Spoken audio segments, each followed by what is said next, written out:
السلام عليكم ورحمة الله وبركاته. الحمد لله رب العالمين، والصلاة والسلام على رسوله الأمين وعلى آله وصحبه أجمعين.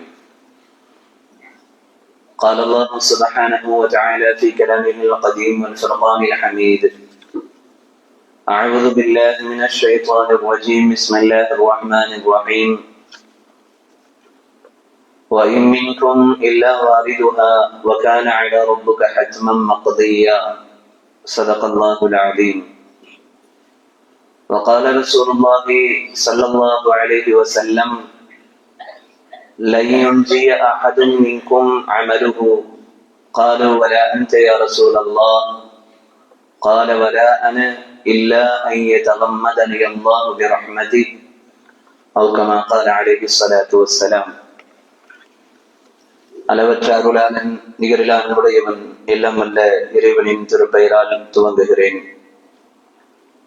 அல்லாஹ்வின் அருளும் கருணையும் அகிலத்தின் அருள்கொடை அனலம் பெருமானார் ஸல்லல்லாஹு அலைஹி வஸல்லம் அவர்களின் மீதும், அவர்களை முறையாக பின்பற்றி வாழ்ந்த சத்திய சஹாபாக்கள், தாபிஈன்கள், தபஅ தாபிஈன்கள், ஷுஹதாக்கள், சாலிஹீன்கள், குறிப்பாக உலகெங்கிலும் அல்லாஹ்வின் மார்க்கத்தை மேலும் செய்ய வேண்டும் என்கின்ற உயரிய லட்சியத்தோடு தங்களது உயிர்களை அர்ப்பணித்துக் கொண்டிருக்கின்ற ஷுஹதாக்கள், சிறையில் வாடக்கூடிய சகோதரர்கள், ஜும்ஆ என்கிற உன்னதமான அமலுக்காக இங்கே குழுமி இருக்கிற நம் எல்லோரின் மீதும் ஏக இறைவன் அல்லாஹ்வின் வற்றாத கருணையும் அருளும் என்றென்றும் பொழியட்டுமாக என்ற பிரார்த்தனையோடு துவங்குகிறேன். கண்ணியத்திற்குரிய அல்லாஹ்வின் நல்லடியார்களே, வசந்தங்கள் நிறைந்த அல்லாஹ்வின் அருள் வளங்கள் அதிகமாக பொழியப்படக்கூடிய புனிதம் நிறைந்த ரமலானுடைய மாதத்தின் 3வது ஜும்ஆவிலே நாம் எல்லாம் ஒன்று கூடியிருக்கிறோம். மிக சொற்பமான நாட்களே எஞ்சி இருக்கின்றது என்றாலும், எஞ்சி இருக்கக்கூடிய சொற்பமான நாட்கள் முதல் 2 பாகங்களை விட, முதல் 20 நாட்களை விட மிக அதிகமாக அல்லாஹ்வின் அருளையும் கருணையையும் மன்னிப்பையும் பெற்றுக்கொள்வதற்கான நாட்களைத்தான் நாம் எதிர்கொள்ள இருக்கிறோம். எஞ்சி இருக்கக்கூடிய நாட்களை மிகச்சரியான விதத்திலே பயன்படுத்தி அல்லாஹ்வினுடைய அருளுக்குரிய நபர்களுடைய பட்டியலிலே நாமும் இடம்பெறக்கூடிய நற்பாக்கியத்தை அல்லாஹ் நம் அனைவருக்கும் தந்து அருள் புரிவானாக. கண்ணியத்திற்குரியவர்களே, முதல் 10 அல்லாஹ்வின் தூதர் ஸல்லல்லாஹு அலைஹி வஸல்லம் அவர்கள் ரஹ்மத்துடைய 10ஆக அறிவிப்பு செய்தார்கள். 2வது 10 தினங்களை மக்ஃபிரத், நம்முடைய பாவங்களுக்கான மன்னிப்பை பெறக்கூடிய தினங்களாக அறிவிப்பு செய்தார்கள்.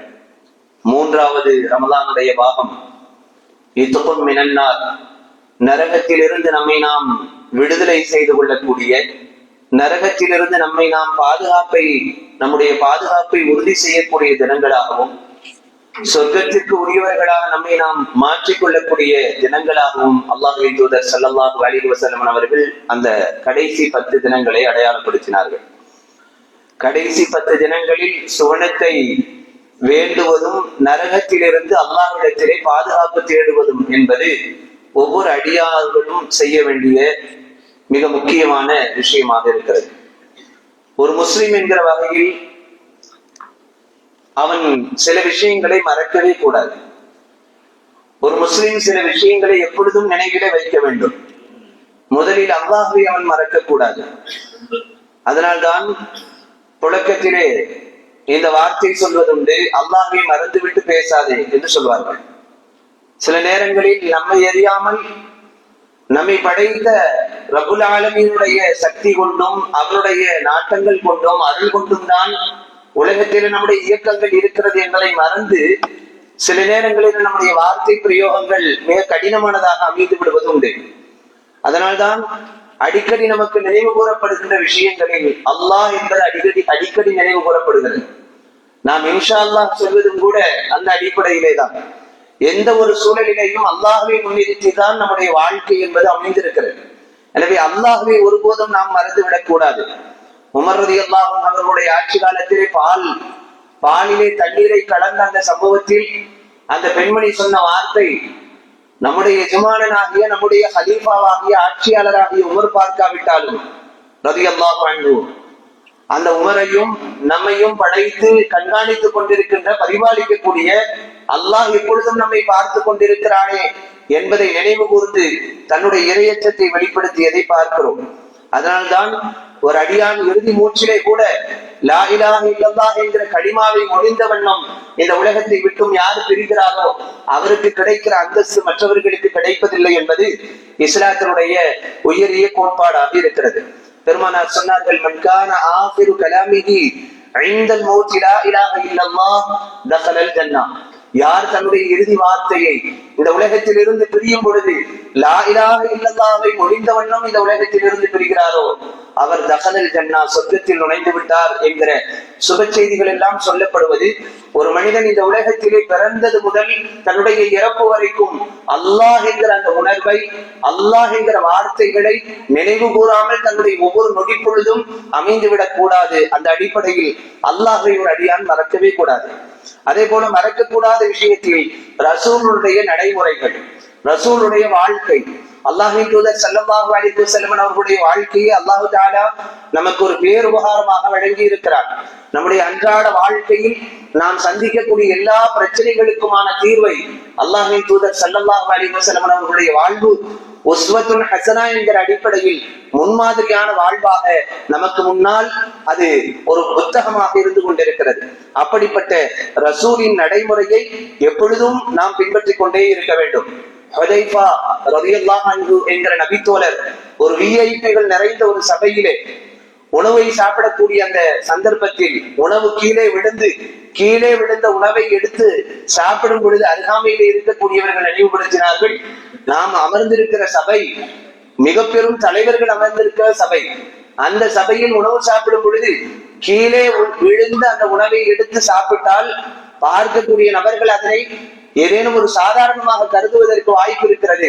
நீங்கள் ஒரு மிக முக்கியமான பொறுப்பாளர், ஒரு முஸ்லிம் என்கிற அடிப்படையில் பிரதிநிதித்துவம் பெற்றவராக இருக்கிறீர்கள், உங்களை அவர்கள் தாழ்வாக நினைத்துக் கொள்ளக் கூடாது, இதை நீங்கள் தவிர்த்துக் கொள்ளலாமே என்று சொன்ன பொழுது ஹுதைஃபா ரலியல்லாஹு அன்ஹு அவர்கள் சொன்னபடில் அஅத்ருக்கு சுன்னத முஹம்மதின் ஸல்லல்லாஹு அலைஹி வஸல்லம் லிஹாஉலாஇல் ஹுமகா, இந்த மடையர்களுக்காக அல்லாஹ்வின் தூதர் ஸல்லல்லாஹு அலைஹி வஸல்லம் அவர்களுடைய அற்புதமான சுன்னத்துகளை, நடைமுறைகளை நான் விட்டு விடுவேனா என்று கேள்வி எழுப்புகிறார்கள்.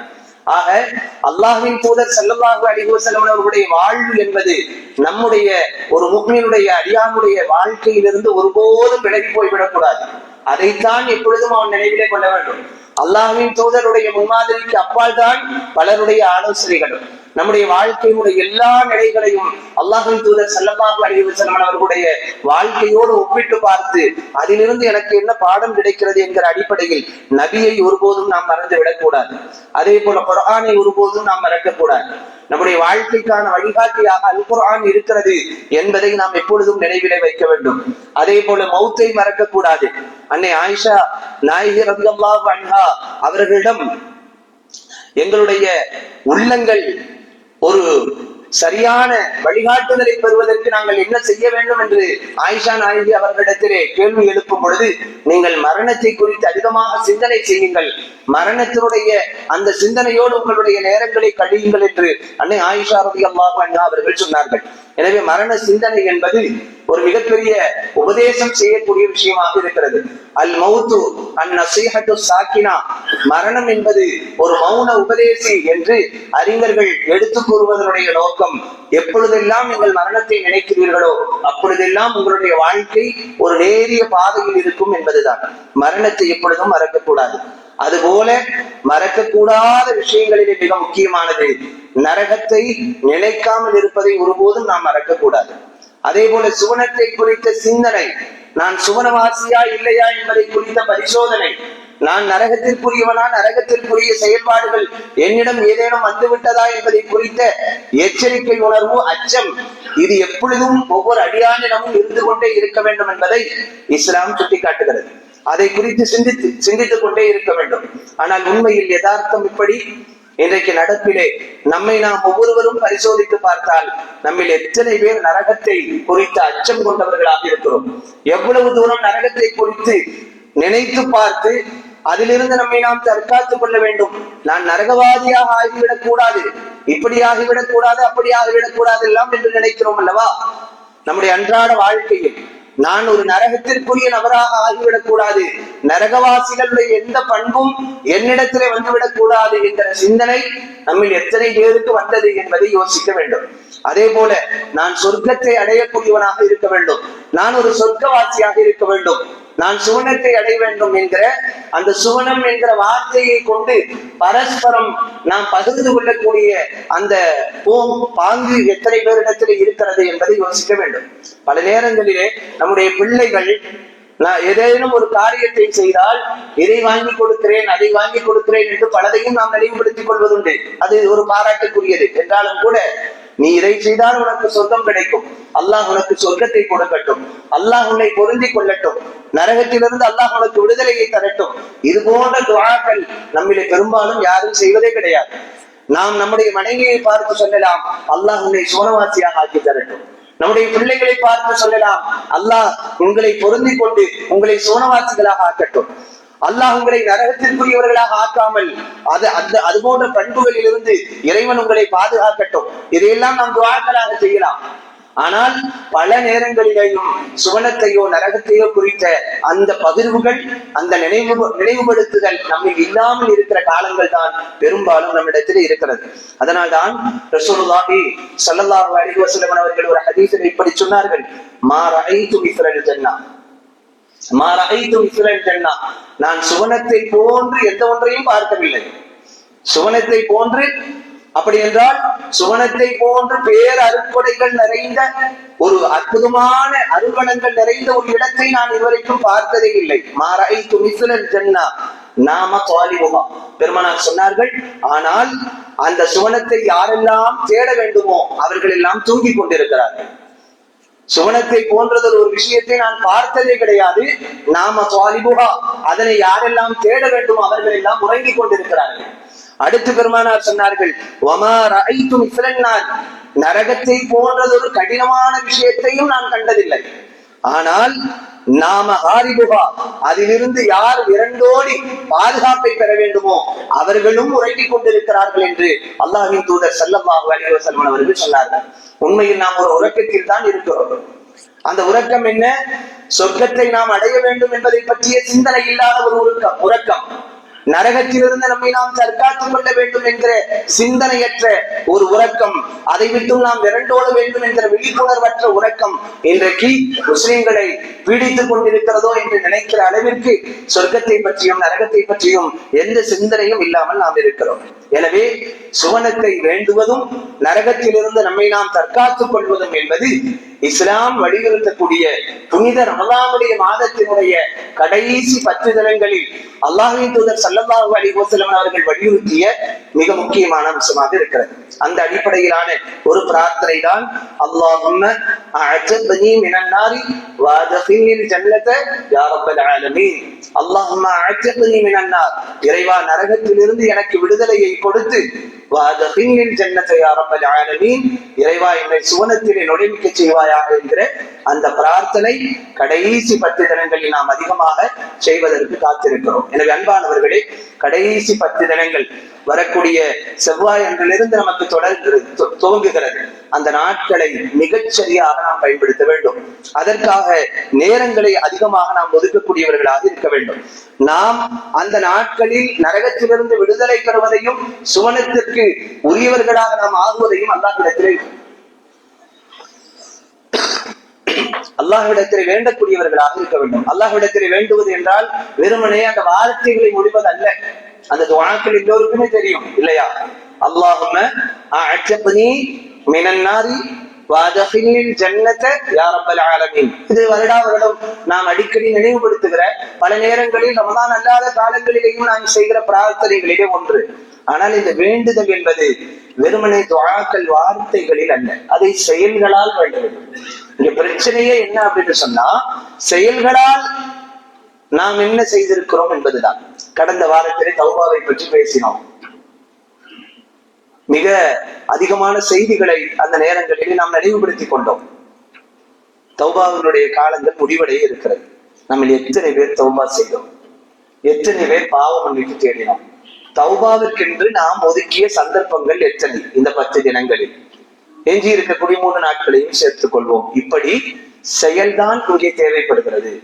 அதே போல சொர்க்கத்தை வேண்டுவதிலேயும் நரகத்திலிருந்து பாதுகாப்பு பெறுவதிலேயும் உள்ளது. அது செயலால் இருக்க வேண்டும். செயலால் எப்படி இருக்க வேண்டும்? ஒரு முதலாளியிடம் 2 வேலையாட்கள் இருக்கிறார்கள் என்று வைத்துக் கொள்ளுங்கள். ஒருவர் முதலாளியினுடைய எல்லா விதமான சட்ட திட்டங்களையும் பேணி தன்னுடைய செயல்பாடுகளை அமைத்துக் கொள்கிறார். மற்றொருவரோ எந்த சட்ட திட்டங்களையும் பேணுவதில்லை, ஆனால் நான் அவருக்கு கீழே வேலை செய்கிறேன் என்று சொல்கிறார் என்றால் 2 பேரிலே உண்மையிலே யார் சரியான வேலையாள் என்பதை யோசிக்க வேண்டும். அல்லாஹ் நமக்கென்று சில செயல்பாடுகளை சட்டத்திட்டங்களை அல்லாஹ்வின் தூதர் ஸல்லல்லாஹு அலைஹி வஸல்லம் அவர்களுடைய வழியாக ஒவ்வொரு காலகட்டங்களிலேயும் எப்படி செயல்பட வேண்டும் என்பதை வரையறுத்து கொடுத்து விட்டார். அதுதான் ஒரு சட்டம், அதுதான் ஒரு வழிமுறை.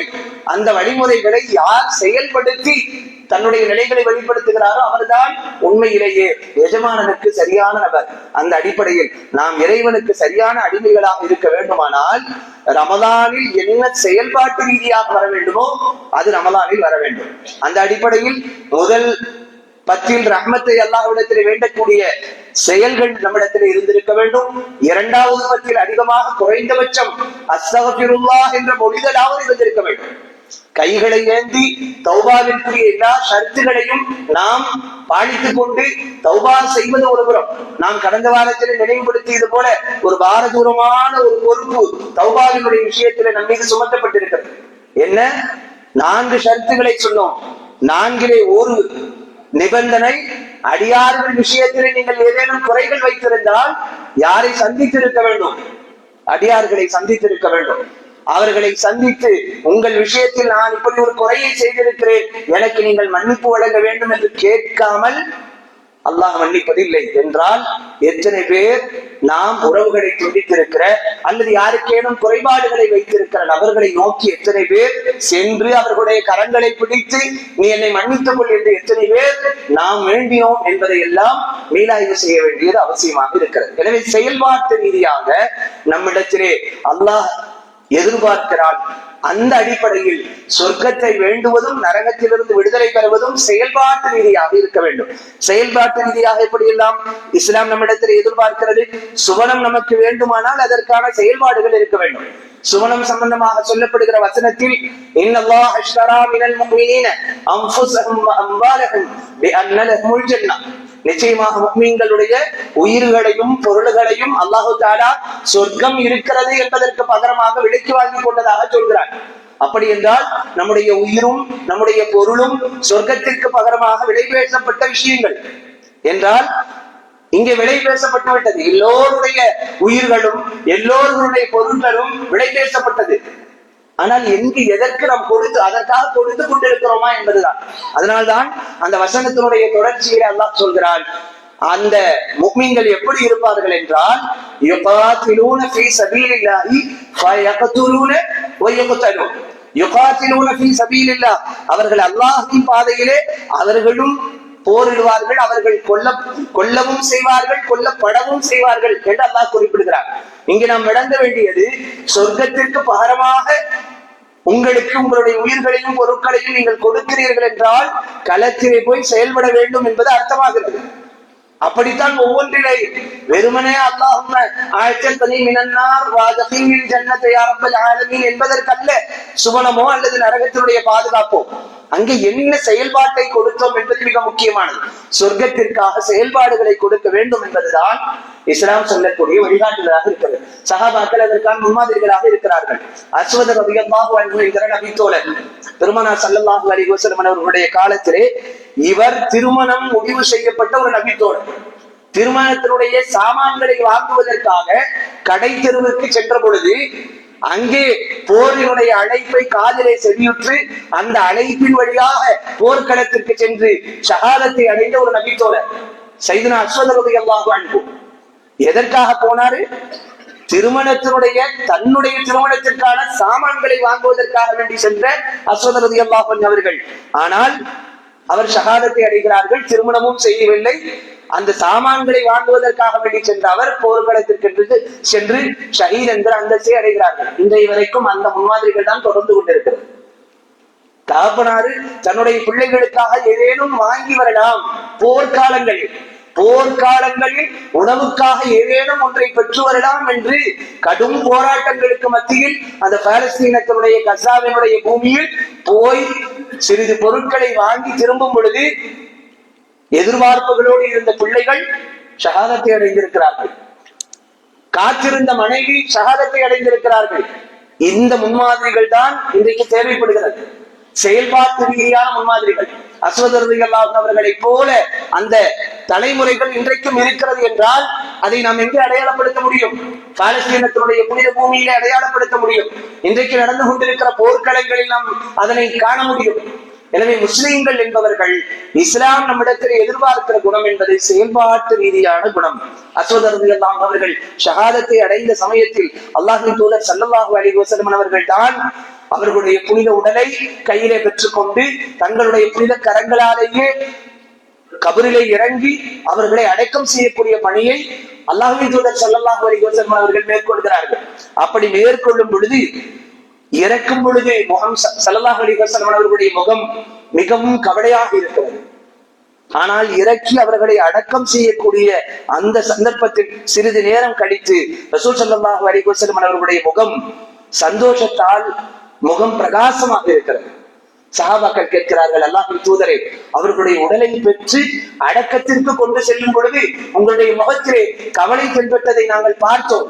ஆனால் சிறிது நேரம் கழித்து உங்களுடைய முகத்திலே ஒரு ஒளியும் பிரகாசமும் சந்தோஷத்தினுடைய ஒரு வெளிப்பாடும் தோன்றியதே, அதற்கு என்ன காரணம் என்று கேட்கும் பொழுது அல்லாஹ்வின் தூதர் ஸல்லல்லாஹு அலைஹி வஸல்லம் அவர்கள் சொல்கிறார்கள், நான் அஸ்வத் ரலியல்லாஹு அவர்களுடைய ஜனாஸாவை பெறும் பொழுது திருமணத்திற்கு தயாராக இருந்த ஒரு நபித்தோழர் ஷஹாதத் என்கிற அந்த மரணத்தை அடைந்திருக்கிறார் என்ற அடிப்படையில் அவர்களுடைய நடைகளை நினைத்து நான் ஒரு கவலை தோய்ந்த ஒரு மனநிலை எனக்கு இருந்தது. ஆனால் அவர் ஷஹாதத்தை அடைந்த காரணத்தினால் சொர்க்கத்திலே இருக்கிற ஹூருல் ஈன்கள் இவர் எனக்குத்தான் சொந்தம், இவர் எனக்குத்தான் சொந்தம் என்று சொல்லி பலரும் ஹூருல் ஈன்களிலே பலரும் இவர்களை அடைந்து கொள்வதற்காக போட்டி போட்டுக் கொண்டிருக்கிற அந்த காட்சிகள் எனக்கு காட்டப்பட்டது. அதை பார்த்ததற்கு பின்னால் என்னுடைய மனம் மகிழ்ச்சியை அடைந்தது என்று அல்லாஹ்வின் தூதர் ஸல்லல்லாஹு அலைஹி வஸல்லம் அவர்கள் சொன்ன செய்தியை பார்க்கிறோம். இன்றைக்கு நாம் சாதாரணமாக இந்த உலகத்தினுடைய அற்ப ஆசைகளை, அது பெண்கள் சார்ந்த ஆசைகளாக இருந்தாலும், ஏன் ஆகமாக்கப்பட்ட மனைவி சார்ந்த ஆசைகளாக இருந்தாலும், அதற்கு பின்னால் ஒரு இலக்கு, லட்சியம், உழைப்பு, அந்த மனைவி இடத்திலிருந்து தன் சார்ந்த பெண்ணிடத்திலிருந்து ஒரு வார்த்தையை நாம் கேட்பதற்காக, ஒரு சந்தோஷ வார்த்தையை கேட்பதற்காக அன்றாட உழைப்புகள் அத்தனையும் அதற்குத்தான் என்றால் அல்லாஹ்வினால் ஒரு அங்கீகாரம் கிடைக்கிறது. அல்லாஹ்வினால் சொர்க்கவாசி என்கிற ஒரு அங்கீகாரம் கிடைக்கிறது. அல்லாஹ்வினால் தயார் செய்யப்பட்டிருக்கிற சொர்க்கத்தினுடைய ஹூருல் ஈன்களுக்கு நாம் சொந்தம் என்கிற அந்த சுப செய்தி அல்லாஹ்வின் தூதர் ஸல்லல்லாஹு அலைஹி வஸல்லம் அவர்களால் வழங்கப்படுகிறது என்றால் அதற்கான அர்ப்பணிப்புகளும் தியாகங்களும் செயல்களும் எவ்வளவு தூரம் நமக்கு தேவை என்பதை நாம் கவனத்திலே கொள்ள வேண்டும். அதற்கான ஆர்வம் நம்மிடத்திலே வர வேண்டும். அதைத்தான் செயல்பாட்டு ரீதியான ஒரு வேண்டுதலாக நாம் எடுத்துக்கொள்ள முடியும். வெறுமனே துஆக்கள் மட்டுமல்ல வேண்டுதல் என்பது. சுவனத்தை வேண்டுகிறோம் என்றால் அந்த சுவனத்திற்குரிய செயல்களை செய்ய வேண்டும். யார் அதிகமாக தர்மம் செய்கிறாரோ அவருக்கு சுவனத்தை அல்லாஹ் வாக்களிக்கிறார் என்றால், அந்த சுப செய்தி இருக்கிறது என்றால் வாரி கொடுக்க வேண்டும். சகோதரனுக்காக நீங்கள் உழைத்தால் உங்களுக்கு சுவனம் இருக்கிறது என்று சொன்னால், மனம், நம்முடைய உடல் கஷ்டங்களை அனுபவித்தாலும் மனதால் சந்தோஷத்தோடு அதனை செய்வதற்கு முனைய வேண்டும். குர்ஆன் ஓதினால் நமக்கு சொர்க்கம் இருக்கிறது என்றால் கஷ்டம் நம்மை வருத்தி கொண்டு அதிக நேரத்தை எடுத்துக்கொண்டு குர்ஆன் ஓத வேண்டும். இரவு கண் விழித்தால் நரகத்திலிருந்து உங்களுக்கு பாதுகாப்பு கிடைக்கிறது என்றால் கஷ்டப்பட்டு இரவு நேரத்திலே கண் விழிக்க வேண்டும், நல்லமல்களிலே ஈடுபட வேண்டும். இந்த கஷ்டமான செயல்பாடுகளுக்கு தான் அல்லாஹ்வின் புறத்திலிருந்து அந்த பிரதிபலன்கள் கிடைக்கின்றன என்பதை நாம் அறிந்து கொள்ள கடமைப்பட்டவர்களாக இருக்கிறோம். எனவே சொர்க்கத்தை வேண்டுவதும் நரகத்திலிருந்து விடுதலை பெறுவதும் செயல்பாட்டு ரீதியாக அமைய வேண்டும். நரகத்திலிருந்து விடுதலையும் கூட அதற்கான செயல்பாடுகளை எதிர்பார்க்கிறது. லா யலிஜன்னாரு பகா மின் ஹஷியத்தில்லாஹி ஹத்தா யஊத லபனு ஃபில் மரஅ. பெருமானார் ஸல்லல்லாஹு அலைஹி வஸல்லம் அவர்கள் சொன்னார்கள், அல்லாஹ்வின் அச்சத்தால் எந்த கண்கள் கண்ணீரை வடிக்கின்றனவோ அந்த கண்களை நரக நெருப்பு தீண்டாது. பெருமானார் எந்த அளவிற்கு உறுதி கொடுக்கிறார்கள் என்றால், அவன் நரகத்திற்கு செல்லவே மாட்டான். இது போல ஒரு பசுவினுடைய மடுவில் இருந்து பால் கறக்கப்படுகிறது, அல்லது மடுவில் இருந்து பால் கறக்கப்படுகிறது. கறக்கப்பட்ட பால் மறுபடியும் எப்படி மடுவை நோக்கி செல்லாதோ அது போல ஒரு அடியான் உண்மையில் அல்லாஹ்வின் அச்சத்தால் தான் அவன் கண்ணீர் வடித்தான் என்றால் அந்த கண்களை நரக நெருப்பு தீண்டாது, அவன் நரகத்திற்குரியவனாக ஆக மாட்டான் என்பதை உறுதியிட்டு சொன்னார்கள் அல்லாஹ்வின் தூதர் ஸல்லல்லாஹு அலைஹி வஸல்லம் அவர்கள். அப்ப நம்முடைய கண்கள் நரகத்தினுடைய வேதனையை நினைத்து ஏதேனும் ஒரு சந்தர்ப்பத்திலாவது கண்ணீர் வடித்திருக்க வேண்டும். நாம் யார் யாருக்காக வேண்டிய கண்ணீர் வடிக்கிறோமா இல்லையா? தினந்தோறும் நாம் எதற்காக வேண்டியோ கண்ணீர் வடித்துக் கொண்டிருக்கிறோம். வாழ்க்கையில் ஒரு முறையேனும், குறிப்பாக ரமலானுடைய காலத்தில் கடைசி 10 நம்முடைய கண்கள் கண்ணீரை சொரிய வேண்டும். எதற்காக? இறைவா, உன்னுடைய அந்த கடினமான நரகத்தினுடைய வேதனையிலிருந்து இறைவா என்னை பாதுகாத்து விடு என்கிற அடிப்படையில் நம்முடைய கண்களில் இருந்து நீர் வழிந்தால் ஒருவேளை அந்த இஹ்லாஸான செயல் நரகத்தினுடைய வேதனையிலிருந்து நம்மை காத்து பாதுகாப்பதற்கான வழியாக இருக்கலாம் என்பதை நாம் அன்பானவர்களை கவனத்திலே கொள்ள வேண்டும். எனவே ஒரு அடியானுடைய மிக முக்கியமான செயலாக கடைசி 10 தினங்களில் நரகத்திலிருந்து நம்மை தற்காத்துக் கொள்ளக்கூடிய அந்த செயல்கள் இருக்கிறது. நரகத்திலிருந்து நம்மை நாம் தற்காத்துக் கொள்ளக்கூடிய செயல்களை பற்றி அல்லாஹ்வின் தூதர் ஸல்லல்லாஹு அலைஹி வஸல்லம் அவர்கள் பல்வேறு ஹதீஸ்களின் வழியாக பல விஷயங்களையும் நமக்கு உணர்த்தி காட்டுகிறார்கள். பெருமானார் ஒரு ஹதீஸிலே இப்படி சொன்னார்கள், மன் கான ஹய்யினன் லய்யினன் கரீபன், யார் ஒரு அதாவது இலகுவான தன்மை உள்ளவராக இருக்கிறாரோ அவர் நரகத்திலிருந்து பாதுகாப்பை பெறுகிறார் என்று பெருமானார் சொன்னார்கள். மன் தப்பான் இறுதி அசைஹி பில் கீபத்தி, யார் புறம் பேசுவதிலிருந்து ஒருவருடைய தன்னை பாதுகாத்துக் கொண்டு ஒரு முஃமினான அடியானுடைய மானத்தை பாதுகாக்கக்கூடியவனாக இருக்கிறானோ அவனுக்கு அல்லாஹு தஆலா நரகத்திலிருந்து விடுதலை அளிக்கிறான் என்பதெல்லாம் அல்லாஹ்வின் தூதர் ஸல்லல்லாஹு அலைஹி வஸல்லம் அவர்கள் எடுத்து சொன்ன செய்திகளாக இருக்கின்றன. எனவே நாம் அன்றாட வாழ்வில் செயல்பாட்டு ரீதியாக நரகத்திற்குரிய செயல்பாடுகள் அல்லது அதற்குரிய பண்புகள் நம்மிடத்திலே இருக்கிறதா என்பதை நீங்கள் ஆய்வு செய்ய வேண்டும். அதற்கு பின்னால் சொர்க்கத்தை அல்லாஹ்விடத்தில் வேண்டக்கூடியவர்களாக இருக்க வேண்டும். யாரையெல்லாம் நரகம் அழைக்கிறது? மிகப்பெரிய நீண்ட நெடிய பட்டியல் குர்ஆனிலும் ஹதீஸிலும் இடம்பெற்றிருக்கின்றன. நரகத்திற்குரியவர்கள் யார்? பெருமையும் முகஸ்துதியும் ஆணவமும் யாரிடத்தில் இருக்கிறதோ அவர் நரகத்திற்குரியவராக இருக்கிறார். சொன்னதை செய்யாதவர்கள் யாரெல்லாம் இருக்கிறார்களோ அவர்கள் நரகத்திற்குரியவர்கள். அண்டை வீட்டாருடன் நல்ல முறையில் நடக்காதவர்கள் நரகத்திற்குரியவர்கள்.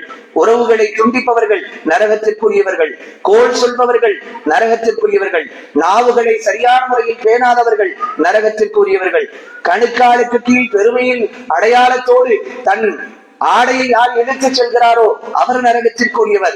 செய்த உதவிகளை சொல்லி காட்டுபவன், பொய் சத்தியம் செய்து விற்பனை செய்பவன், விபச்சாரம் செய்யும் முதியவன், இவர்களெல்லாம் நரகத்திற்குரியவர்கள். அதே போல பெருமை அடிக்கக்கூடிய ஏழை, பொய் சத்தியம் செய்யும் ஆட்சியாளர், காட்டில் தண்ணீர் இருந்தும் அதனை பிறருக்கு வழங்காதவன், தண்ணீர் இருந்தும் கூட தேவையுள்ளவர்களுக்கு வழங்காதவர்கள், உலக ஆதாயத்திற்காக உறுதிமொழி கொடுத்தவர்கள், தற்கொலை செய்பவர்கள், யத்தீம்களுடைய பொருளை சாப்பிடுபவர்கள், வட்டியை உண்பவர்கள், இப்படியாக யாரெல்லாம் நரகத்திற்குரியவர்கள் என்கிற பட்டியலை அல்லாஹும் அல்லாஹுடைய தூதர் ஸல்லல்லாஹு அலைஹி வஸல்லம் அவர்களும் மிகப்பெரிய விளக்கத்தோடு நமக்கு கொடுத்திருக்கிறார்கள் என்றால் இந்த பண்புகள் எல்லாம் அற்றவர்களா நாம் என்கிற பரிசோதனை தான் புனிதம் நிறைந்த ரமதானுடைய கடைசி பாகத்தில் நாம் செய்ய வேண்டியது இருக்கிறது என்பதை அன்பிற்குரியவர்களை நாம் நினைவுபடுத்திக் கொள்ள கடமைப்பட்டு இருக்கிறோம். சொர்க்கத்திற்கு நுழைவதும், சொர்க்கத்திற்கு நுழைந்தால் நிச்சயமாக ஒரு மிகப்பெரிய அந்தஸ்து இருக்கிறது, அதிலே மாற்று கருத்து இல்லை. ஆனால் அதே சமயத்திலே சொர்க்கத்திற்குள் நுழைவது என்பது சாதாரண விஷயம் கிடையாது. சொர்க்கத்திற்குள் நுழைய வேண்டுமானாலும் அவர்கள் நரகத்தை கடந்தாக வேண்டும் என்பதுதான் குர்ஆனும் ஹதீஸும் சொல்லக்கூடிய செய்தியாக இருக்கிறது. அதிலே உறுதித்தன்மையோடு உண்மையில் சுவனவாசி என்று மிக அழகான முறையில் உறுதி செய்யப்பட்டவர் அந்த நரகத்தினுடைய பாகங்களை இலகுவாக கடந்து சொர்க்கத்தை அடைந்து விட முடியும்.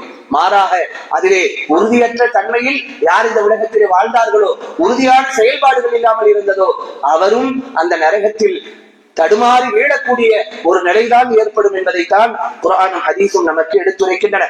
எனவே அன்பிற்குரியவர்களே, புனிதம் நிறைந்த ரமலானுடைய பாகத்தின் கடைசி 10 தினங்கள் என்பது சொர்க்கத்தை வேண்டுவதும் நரகத்திலிருந்து விடுதலை பெறுவதும்.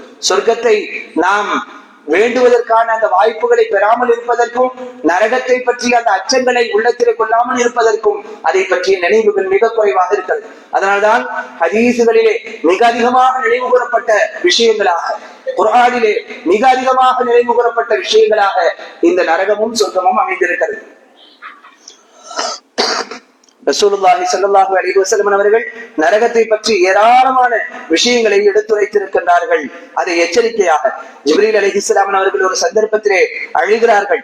அழுவதற்கான காரணத்தை கேட்கும் பொழுது நரகம் 1000 ஆண்டுகள் மூட்டப்பட்டது. 1000 ஆண்டுகள் மூட்டப்பட்டதன் விளைவாக அந்த நரகம் சிவப்பு நிறத்தை அடைந்தது. மறுபடியும் 1000 ஆண்டுகளை அல்லாஹு தஆலா அந்த நரகத்தை மூட்டினான். பிறகு அந்த நெருப்பு கொழுந்து விட்டு எரிந்து பிறகு கருப்பு நிறமாக அது மாறியது. அதற்கு பின்னால் மறுபடியும் 1000 ஆண்டுகள் அதனை மூட்டினான். அது கருப்பு நிறத்தையும் கடந்து வெள்ளை நிறத்தை போல காட்சியளித்தது. இப்படியாக நரகத்தினுடைய அந்த கொடூரங்கள் இருப்பதை நினைத்து நான் அழுகிறேன் என்று ஜிப்ரீல் அலைஹிஸ்ஸலாம் அவர்கள் அழுத அந்த சந்தர்ப்பத்தை ஹதீசுகள் நமக்கு விவரிக்கின்றன. நரகம் மூடி இருக்கும்.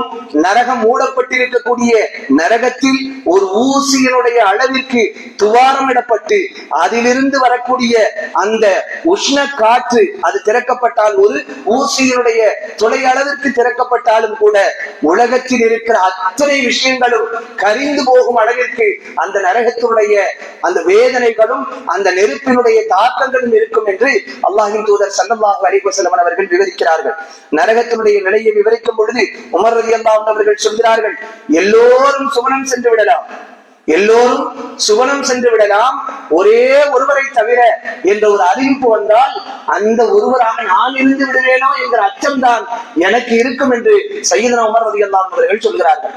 உலகத்திலே எல்லோரும் சொர்க்கவாசிகள் தான், ஆனால் ஒருவர் மட்டும் நரகவாசி என்றால் அந்த ஒருவரில் நானும் இருப்பேனா என்கிற சிந்தனை தான் இருக்கும் என்று உலகத்தினுடைய ஒப்பற்ற கலீஃபாவாக உமருடைய நாவில் அல்லாஹ் பேசுகிறான் என்கிற அளவிற்கு அந்தஸ்தை பெற்ற உமர் ரலியல்லாஹு அன்ஹு அவர்கள் பயந்தார்கள் என்றால், இன்றைக்கு அன்றாடம் நரகத்தின் அந்த எச்சரிக்கைகளை மறந்து அல்லாஹை மறந்து நம் அன்றாட வாழ்க்கையில் நம்முடைய கண்களும் காதுகளும் கைகளும் கால்களும் செய்யக்கூடிய பாவங்களை நம்மால் வரையறுக்கவே முடியாத எண்ணிக்கையில் அடக்க முடியாத அளவிற்கு பாவங்களை சுமக்கக்கூடிய நாம் நரகத்தை குறித்து எந்த அளவு தூரம் நினைத்து பார்த்து அதிலிருந்து பாதுகாப்பை பெற வேண்டிய அவசியம் இருக்கிறது என்பதை அன்பானவர்களை நாம் உணர்ந்து கொள்ள கடமைப்பட்டிருக்கிறோம்.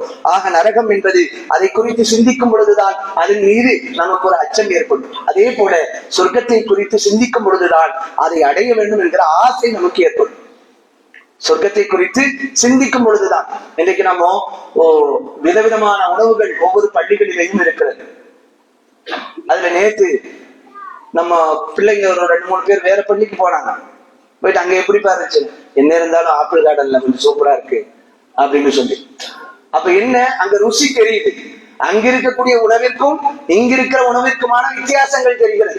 அப்ப என்ன முடிவுக்கு வர்றாரு, நாளையில இருந்து இங்கே வந்துடலாம் அப்படின்னு ஒரு முடிவுக்கு வர்றாரா இல்லையா? அப்ப நாம எங்கேயாவது போகணுங்கிற ஒரு முடிவுக்கு வரும் பொழுது அதனை குறித்த ருசி இருக்கிறதா இல்லையா? சொர்க்கத்திற்கு நாம் போக வேண்டும் என்றால் அதனை குறித்து நம்ம சிந்திக்கிறதே இல்லை.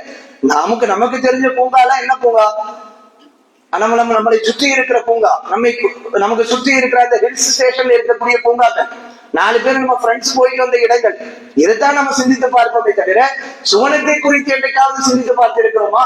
மாலா ஐனுன் ரஅத் வலா உதுனுன் சமிஅத் வலா கத்ர அலா கல்பி பஷர், எந்த கண்களும் பார்த்திராத, எந்த காதுகளும் கேட்கிறாத, எந்த மனிதனுடைய கற்பனையால் சிந்தனையால் சிந்தித்தே பார்க்க முடியாத அந்த இன்பங்கள் தான் சுவனம் என்பது. நீங்க உட்கார்ந்து சிந்தித்தாலும் எதை போல சிந்திக்க முடியாது. இங்க இருக்கிற நூற்றுக்கணக்கான நபர்கள் இல்ல, ஆயிரக்கணக்கான நபர்கள், உலகத்திலே இருக்கிற அத்தனை அடியார்களும் அமர்ந்து சிந்தித்தாலும் எதை போல சிந்திக்க முடியாது, சொர்க்கத்தை போல சிந்திக்க முடியாது. ரசூலுல்லாஹி ஸல்லல்லாஹு அலைஹி வஸல்லம் அவர்கள் சொர்க்கத்தினுடைய அந்த சுகங்களை பற்றி சொல்லும் பொழுது, நுழைவாயிலை பார்த்து விட்டால், சுவனவாசிகள் நுழைவாயிலை பார்த்து விட்டால் நுழைவாயிலேயே 50,000 வருடங்கள் நிற்பார்கள் என்று ஹதீஸிலே வருகிறது. நுழைவாயில 1 வருஷம் 2 வருஷம் இல்ல, 50,000 வருடங்கள். என்ன காரணம்? அந்த நுழைவாயில் அவ்வளவு அழகாக இருக்கும். இப்ப சமீபத்தில் இந்த ஷம்சுல் இஸ்லாம் பள்ளிக்கு போனப்போ ஒரு உட்டுடைய கதவு போட்டிருந்தாங்க, ஒரு டிஃபரெண்டான அமைப்புல இருந்தது. அவங்க அழகாக இருக்கிறது அப்படின்னு சொல்லி கொஞ்ச நேரம் அப்படியே நின்று பார்த்துட்டே இருந்தான். அவ்வளவு அழகா இருக்கு. சாதாரணமாக இந்த உட்டுல செய்யப்பட்ட சில காட்சிகள் இருக்கிறதா இல்லையா, அதற்கு எவ்வளவு நேரங்கள் ஒதுக்குகிறோம். அப்படி என்றால் உலகத்தினுடைய சிந்திக்க முடியாத இன்பத்தினுடைய நுழைவாயில் எப்படி இருக்கும் யோசித்து பார்த்தார். அந்த நுழைவாயிலில் அதனால்தான் அடியார்கள் 50,000 வருடங்கள் அங்கேயே நிற்பாங்க, தட்டுவாங்க வழக்கமாக. இங்கேயே நின்றுட்டு இருந்தா எப்படி தட்டுவாங்களாம்? யாரை? சூனவாசிகளை தட்டி இன்னும் போங்க, உள்ள நிறைய இருக்கு, என்ட்ரன்ஸ்லயே நின்றுட்டு இப்படி நின்றுட்டு இருந்தா எப்படி உள்ள போனோம்ல அப்படின்னு சொல்லி தட்டி அவர்களை உள்ளே அனுப்பி விடுவார்கள் என்று சொல்கிற அளவிற்கு உண்டான சுகங்கள் தான் சோனத்தினுடைய சுகங்கள். பெருமானார் ஸல்லல்லாஹு அலைஹி வஸல்லம் அவர்கள் விவரிக்கிறார்கள், அதனுடைய ஒரு மரம் இருக்கிறது, அதனுடைய நிழல் 100 வருடங்களுடைய நடைபயண தூரம், அந்த அளவிற்கு மிகப்பெரிய மரங்கள் சோனத்திலே இருக்கிறது. வீடு 70,000 அறைகளை கொண்ட வீடுகள் இருக்கிறது. இங்க 4 பெட்ரூம்ஸ் தான் அதிகபட்சம். இப்போ 3 BHK அப்படிங்கறதுதான் புழக்கத்துல இருக்கிறது. அது மீறியும் சொன்னா 4 BHK அப்படின்னு சொல்ல மாட்டேன், யாரும் சொல்றது இல்லை.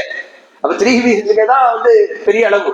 ஆனால் அங்கே ஒரு மாளிகை இருக்கும், அந்த மாளிகையில 70,000 அறைகள் இருக்கும்.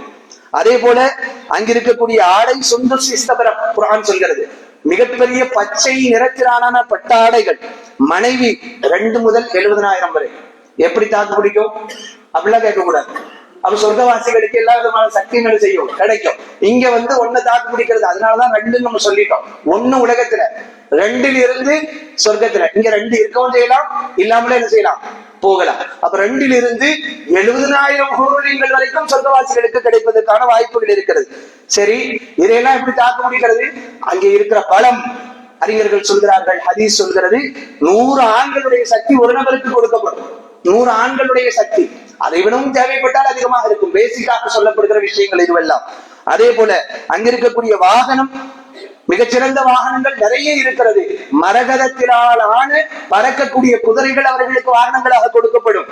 அதே போல அங்கே ஒருவர் சாப்பிட்டு விட்டார், சாப்பிட்டு அவர் விடக்கூடிய யாப்பம் இங்க பக்கத்துல உட்கார முடியுமா?